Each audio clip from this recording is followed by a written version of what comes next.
Hi there, I am Adam Kirbas, and you are listening to another episode of my podcast. This is going to be the last episode on rationality. We came very far. So far, we did a lot of explanation, or we went through a lot of examples, which I think was necessary and very important, and we some sort of left out definitions in the beginning because I said we would rather, or we had some sort of loose definitions about those three forms of rationality. So one form of rationality, especially biological rationality, I may have to more elaborate today. We'll see on that. However, those definitions, we will talk about them today. I know definitions may not be very important outside of philosophy. I hope that what you heard so far was understandable, that it is not always the case that people act what you would wish for, and this would mean that people would act good, so everyone would agree, yeah, this is rational to always act good, and we even know from the antique philosophers, or from the philosophers of the antiquity, that every human would crave or would always aim for the good, or would act in accordance for good. Yeah, why is there then so much bad and evil in this world? Of course, there is a lot of explanation, and so on and so forth. And we said that, or at least I hope that it came through, that it is not always that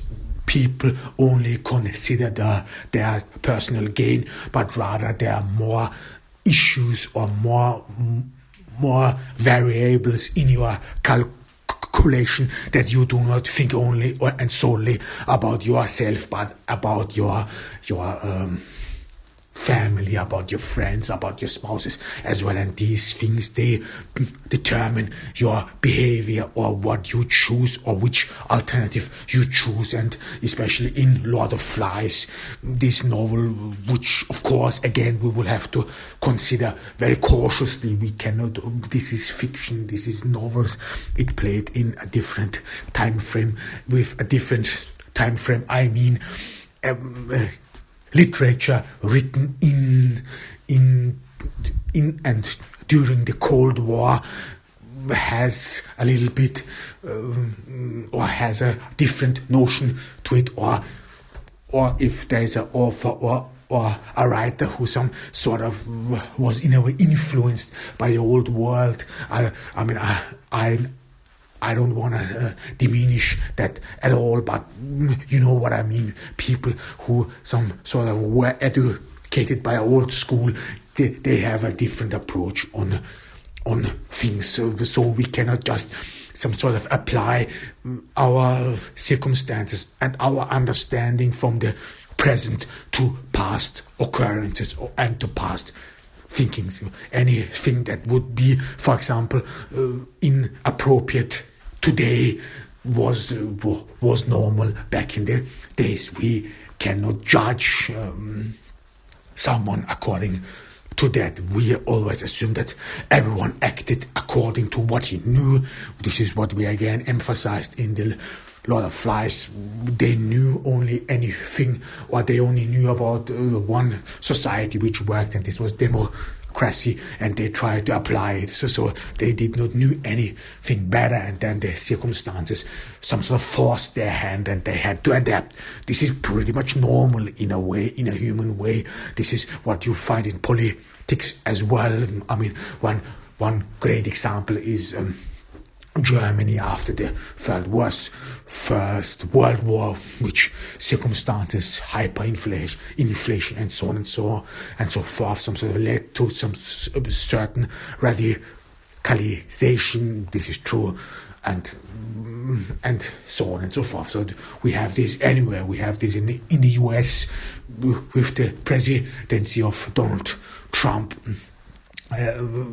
previously people felt that they were not being taken serious enough, or that their voices are not being heard, and then someone who promised that he would come or is not part of the political elite is true, but everyone assumed that he would do better, when in the end it did not turn up that way, so it was pretty much messy and so on. But however, people some sort of assume that way, some sort of notion, rational.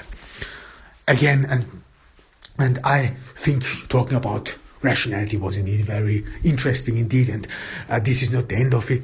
There is a lot of things you should talk about, or we should have to discuss as well. So for in the future, I will some sort of talk about happiness as well. This is another great topic I've been thinking about, and especially about good. So we will maybe talk about happiness and what is good. Why do we aim for it, or are we aiming for good, or only about things we assume give us goodness and so on. So this would be again some sort of a cause for rationality. But I hope so far that our inquiry into rationalism in these three forms, that they some sort of engaged everyone to broadly think about your world. It is not only all about egoism.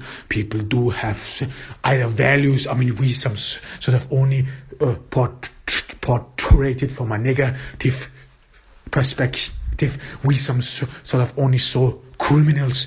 The prison dilemma, and that Bonnie and Clyde some sort of get each other free. Well, this is not, or this should not be considered one-sided at all, so that only criminals can organize themselves, not at all. So decent people who truly love can organize themselves as well. So, for example, communities who help each other out, or charity in that sense, which really is about the people, which is really about helping people. And again, I have to emphasize this. I did not by any means try to diminish charity. I did not try to some sort of undermine people's hard efforts to help other people. This is honorable, this is good.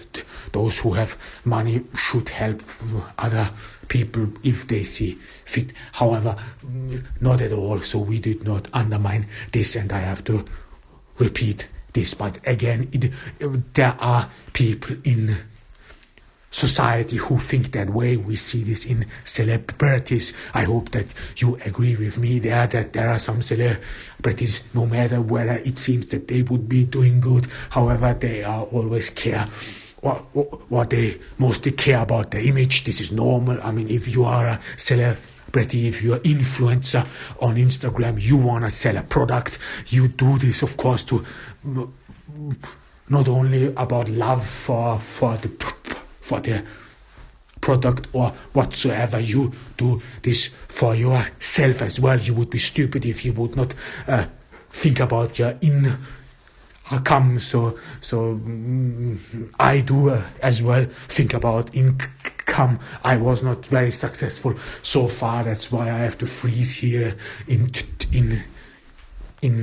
Turkey in winter, and have not have some sort of be careful with my diet and so on and so forth. But I don't want to go into detail. This is not about me and so on.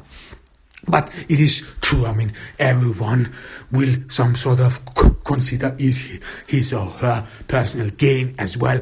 But you are always embedded in a society, no matter whether you think that there is nothing like society. Well, maybe or maybe not, but there is something like family, and this is something we already know from the Greek antiquity, that family, the oikos, is some sort of consists the society. This is the center of it all. No matter whether you are conservative or progressive or a liberal family, you would agree, some sort of where people get, or these are the formative years from a psyche, and we have enough sociological and psychological research which proves that if someone grows up in a good family, in an understanding and supporting family, these persons are mostly very successful. And indeed, so, and if you were some fortunate enough, if you had the fortune to grow up in a good family, of course you will try to not only will you have a high opinion of family, but as well as you will some sort of protect your family. This, as well as with your wife, this is again something which is indeed a dilemma. I mean, we only consider it from a criminal perspective. But however, let's say, I don't know, if you have a wife and she some sort of needs something support or what have you, well, let's say your wife needs an organ or whatever, and you donate an organ to her because you want to be with her, and so on and so on and so forth. So you sacrifice something from your life or your well-being to be with someone else, and this is, I think, indeed something not we would assume as alien. So we are not all egoists, because if we would live in a society where everyone is an egoist, where everyone only cares about him or herself, then this would be pretty much scary and sad. So this is even in the religion, our religious duty, or as well as our moral principles command us to do good, to be in a society. If you go every day to Sunday church, these are the people you should feel comfortable having around, you care about, and you would hopefully want everyone to be well, to get through every calamity, whatever you have, and you would probably support these people. So religious charity is one of the oldest forms where we help people, altruism, and the social state, or the welfare state, which many people always forget this was actually introduced by conservatives. So just to be clear on that. And we will I want to talk briefly about those three forms of rationality. Again, we have talked about it enough, I would say, at least from my perspective. Indeed, there are a lot of interesting stuff which is debatable, especially when we only see the news. In the news, we will always find a lot of things, not only in a criminal sense, but as well as in daily life, where we have to make choices how we should act, and we mostly act. This is what we try to prove as well from what we know. You do not, or if you some sort of enter a new sphere or a new slope, then you are always careful. You should be careful. Everything that is new to us, we are mostly careful, and we always try to apply common things we know. So it is not only that we would do much calculating, and so on and so forth. And of course, this is clear. One key component of rational behavior is that it follows a goal. So it is not out of nowhere your personal goal. It could be your personal gain. It could be the gain of belonging to a group. It could be the gain of survival. This is what I try to explain, or why I separated biological rationalism from social rationalism, because biological rationalism, in that sense, it is still singular. It is still about you and about your species, but it is some sort of hybrid, because in a like this example on this island where you are around this attractive woman, you should better get rid of her. This is what rationality tells you, because you want to survive, but you do not do this. Instead, I don't know, you even father children with her. This is your biology speaking, some sort of pass your genes on to the next generation. This is some sort of an individual desire. This is true, because you do this for your own self. It is an instinct. This is in your genes, however, but it is for the benefit of your species, human. This is what we have to emphasize here as well. So this is the reason why we separated, why I separated biological rationalism, because it works a lot with instincts, which we do not have to much think about, which we do not have to much reflect about. So there are a lot of things in your life. I mean, this is like how you walk. This is, you have learned to walk, but when the age comes, you do not think much of it, and so on and so forth, as well as your survival instinct. If you are some sort of cornered in a way, or if you are some sort of haunted by a dangerous animal, adrenaline pumps through your body. So there are some biological processes working in you, which as well as determine how you act and how you behave, with much or with little or no reflection at all. Because in rationality, we mostly assume that we some sort of reflect about certain kinds of option, but this is not true. This is not something we do every day. So, or let me be clear on it. We would rather some sort of ruminate about one possible action or one possible outcome, if this is some sort of significant to us. I mean, what is significant to us from my social perspective, or from our social perspective, it would be if we buy some stuff. If we buy, I don't know, expensive a new car. If we want to buy a home, if we and so on and so forth. This needs deep reflection, or at least I hope that you think about these things carefully, not about buying a house. I think everyone should have a safe space, but as well, which house, how many money I want to invest, and so on and so forth. So these are things you deeply think about, but there are things you do not think much about it, but yet there's some sort of work automation, or they work in automatic and so on. And these two things we might assume we have to separate as well. However, but those minor decisions we made, minor decisions would be, I don't know, do I want to eat lasagna today or steak? These are not very significant.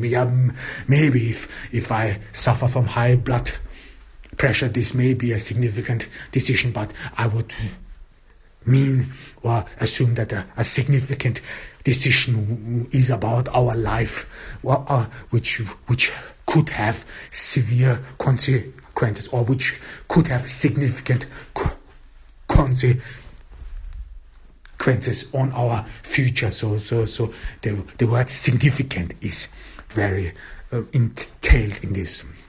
And some of them, there are a lot of things. This is already known in the philosophy, but there are a lot of processes in our life which already work through automation. Let's imagine driving a car. You may have learned, or you learned how to drive a car, but the more you get experienced, the more you drive, you sort of became pretty much professed in driving a car. So you do not you do not think much of it anymore, and so on and so forth. And there are a lot of things in our life which some sort of work in an automatic way, and this some sort of we would have to explain this in a different way, some sort of automation. This is still rational. Of course it is, because it was once rational when you learned it. It served the purpose, let's say, I don't know, you learn self-defense in order to protect your life against attackers, and then when you are being attacked, hopefully that you are already or that you a lot of things work with your reflexes and so on. However, but this would be then too much, or we would then lose ourselves in action, or in how to how to act, to behavioral theories and so on and so forth. And this was not the goal of our inquiry of rationality, but rather that we some sort of try to work out firstly what is rationality, what is rational choice, and there we came through 3 forms of rationality. I will, for that matter, read the first form. This is, if I remind you, individual rationalism. This is what we said is some sort of single-minded. You care about your own personal goal. This is, we said, the first example of the prisoner dilemma. You don't know the guy whom you have robbed the bank with, or this may even seem generally so you think of yourself alone in the world. Let me give you an example. If you're a teenager, you are pretty much carefree, and you will most certainly act on your own account. You do not have any responsibilities, you don't have a wife, you don't have children, so for you it is pretty much easy to only care about yourself, but later on things get different. However, under individual rationalism, I have prepared a definition. Individual or single-minded rationality is an emotionally charged, goal-oriented action which is embedded in the frame of our historical and cultural knowledge, with a possible or hopeful result we know and assume for a personal gain. So this is what we some sort of subsumed through all those examples so far. Let me remind you about Lord of the Flies, where we said that firstly, actions have a goal. Secondly, they're historic. Thirdly, fear, or we say fear, or we can name it emotionally, have a key component to our understanding. What we did not talk about was culture, because culture is very important. It did not came up in Lord of the Flies. It was rather social, and in those prison examples, it was rather social. Of course, culture is very important, and in our current time, culture, I would say, is one of the main determines how we act. So we act according to a certain cultural knowledge, but culture is of course very broad. Culture does not mean Christian culture, Judaism and so on. No. Culture has a broader meaning in that sense. If you, for example, belong to a social class, if you belong to a social milieu, let's say working class, middle class, or upper middle class, lower middle class, and so on, you have a certain culture. This is what sociology teaches us. So you have an understanding. This is what we try to explain as well in this prison dilemma with this mobster. We only saw that they were mobsters and so on, but we want to emphasize, or I want to emphasize, that this has a lot of to do with culture. We only talked about fear, that those mobsters would fear about their lives and their children, but however, it is as well as culture, if you are some sort of in a gang or in anything whatsoever, this does not mean have to. Or again, this does not have to mean that this is all criminal. Not at all. There are some religious communities, for example, which help each other out, where we would not assume any, or where we do not have any criminal intent or organization. So, and again, there plays a lot of culture. Religion plays a crucial role as well. This is what we saw with this little boy who did not steal this money from the church because he was afraid from that he would come to hell and so on. So this is again part of your culture.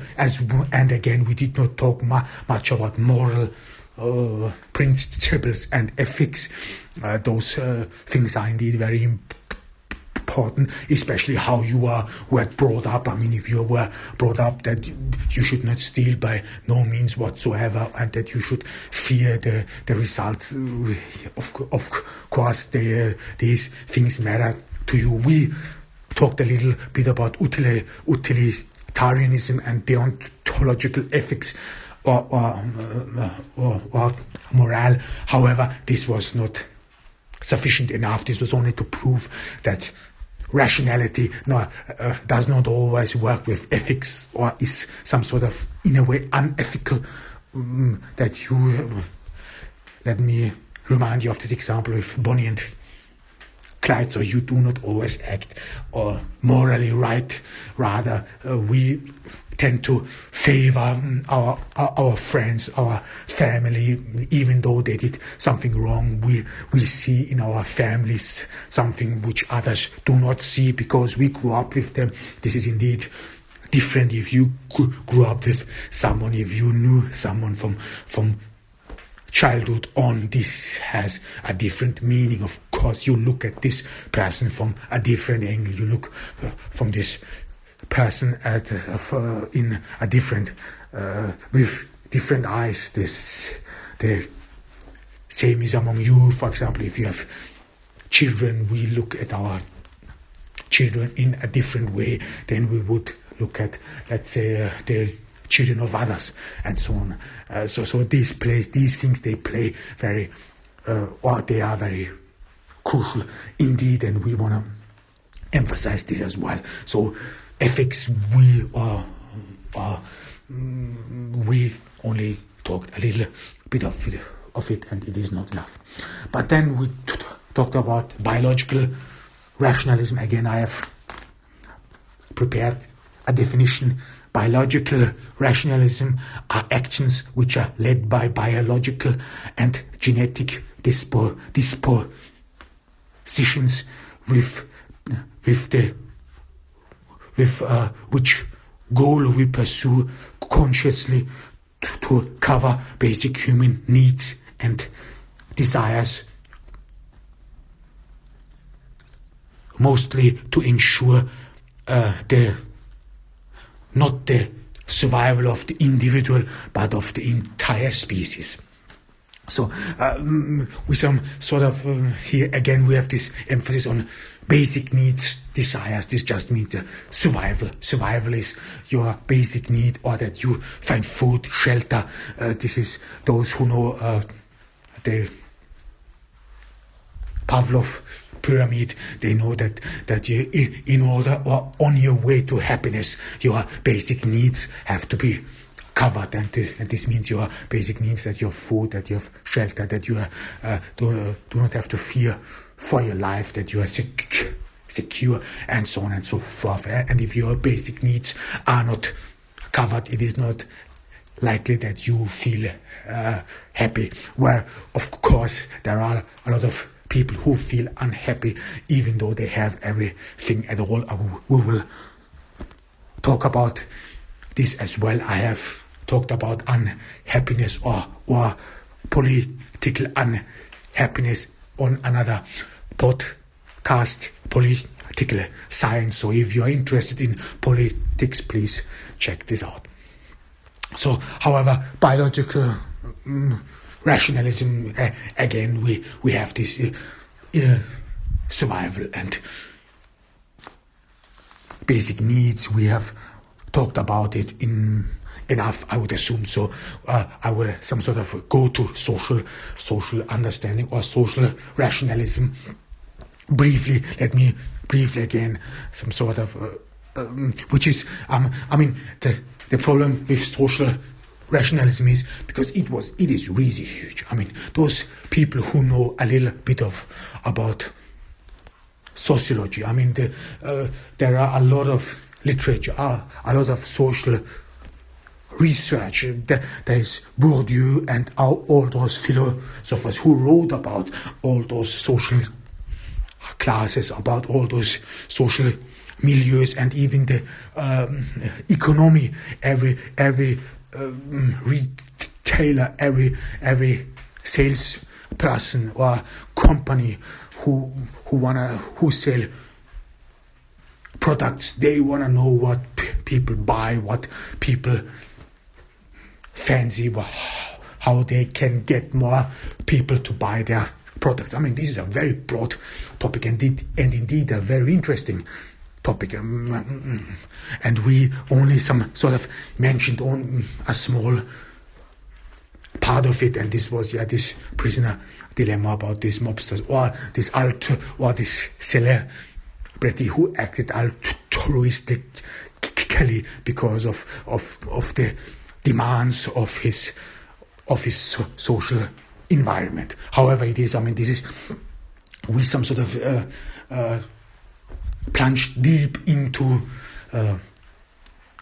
sociology without giving enough explanation. Again, I have to refrain myself in going in a way too much into detail, because this would be an entire separate podcast where we would have to talk about sociology, about social implications. Indeed, a very interesting one. And if you're interested in politics, and if you want to know how people firstly behave and might behave, then you should know a little a thing or two about sociology, because your social embeddedness has indeed or is determined or partially determines how you act, how you behave. Like in our prison example, if you fear for your family, if you fear for your loved ones, you will try to harm them, and no one is entirely egoistic, so you do take these things into your consideration, into your calculations. It would be sad if you would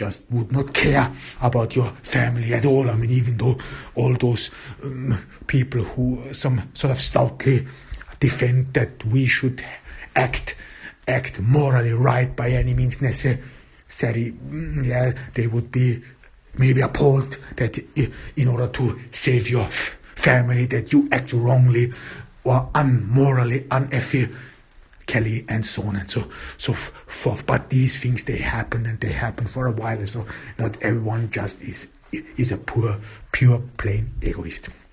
There are of course some people who, when they are already on fire, try to burn others with them. You see these people in the media every time. These are people who are sad, or people shallow, people who do not have any moral values or anything at all. However, our first form of rationality I called social rationalism or social rationality. And the definition for social rationality is: social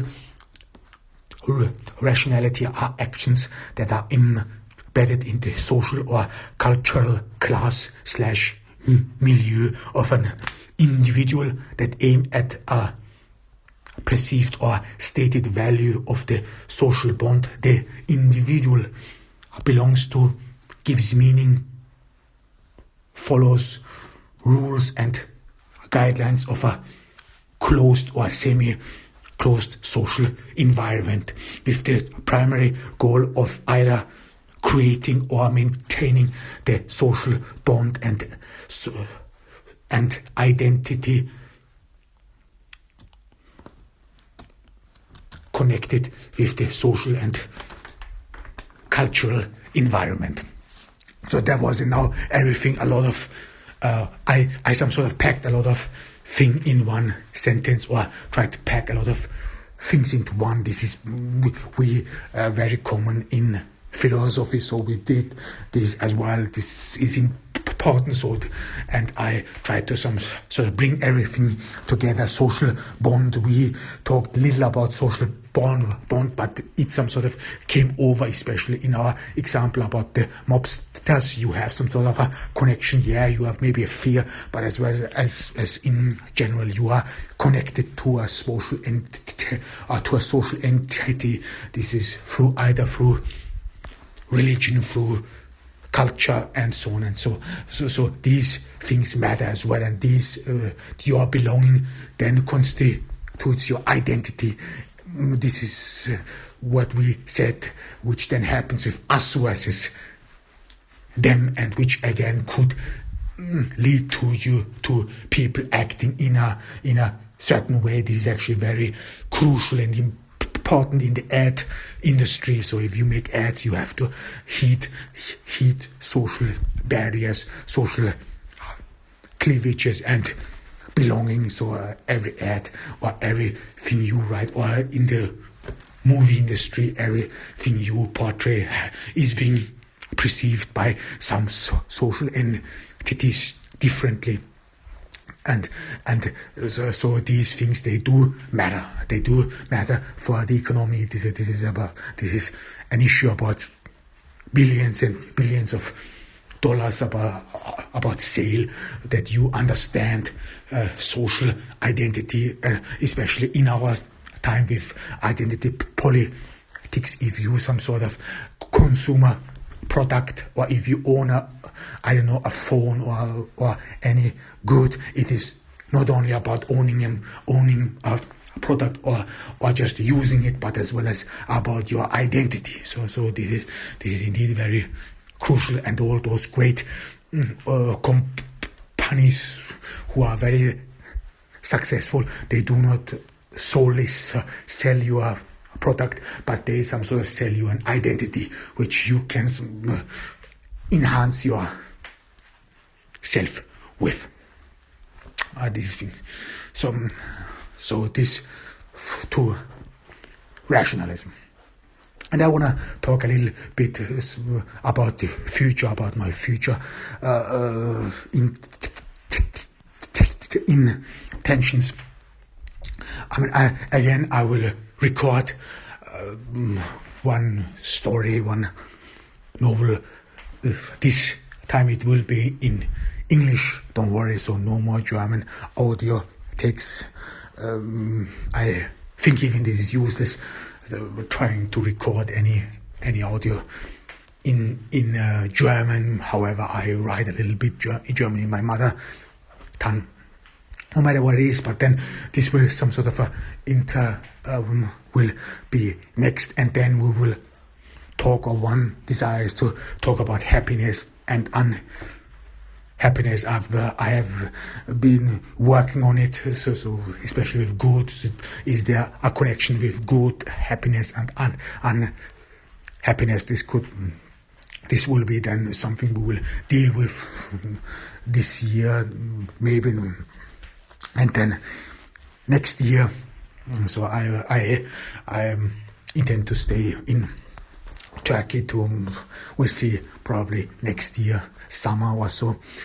And there we will some sort of continue our inquiries into very important topics in society, about crucial topics and so on, which I assume which everyone should be thinking about. Happiness. What should I do? What should I hope for? What is a good life? What is a happy life? These things are indeed interesting, because there should be a lot of answers. What is a happy life? One, should I count myself lucky? And if I should be lucky, why I do not feel happy, and so on and so forth? Or why do I not feel blissful, and so on? So this is next. I wish and hope that you will join me in this intellectual journey where we try to find out more about human, about the world, about how we see the world, about our approach to world, and I hope that you all take care in this pandemic. That it is indeed dangerous times ahead now, with a lot of mutations. What one reads in the newspaper. So we are before Christmas. So I think this